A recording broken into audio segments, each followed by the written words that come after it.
Welcome to ASR Anjanasuta Rama channel.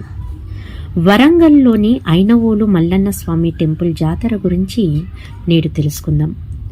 పరమశివుడి అనేక రూపాల్లో మల్లికార్జున స్వరూపం ఒకటి.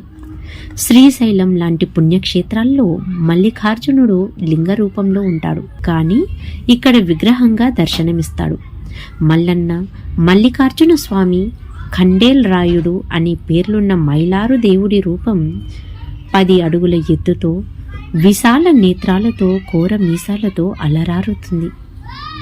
4 చేతుల్లో ఖడ్గం, త్రిశూలం, ఢమరుకం, పానపాత్ర ఉంటాయి. ఇరువైపులా దేవేరులు, గొల్ల కేతమ్మ, బలిజ మేడాలమ్మ కొలువుదీరి ఉంటారు. కుడి పాదం కింద మల్లన్న చేతిలో హతులైన రాక్షసులు, మణిమల్లాసురుల శిరస్సులు ఉంటాయి. ఏటా సంక్రాంతి సమయంలో ఐనవోలు జాతర ఆరంభమవుతుంది.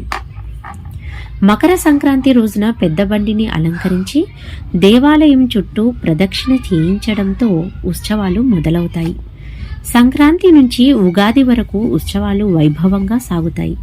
తమ కోరికలు నెరవేరితే కోడెను కడతామని, గండాలు తీరితే గండదీపం పెడతామని, పంటలు పండితే పట్నాలు వేస్తామని మొక్కుకుంటారు భక్తులు. ఓం నమః శివాయ.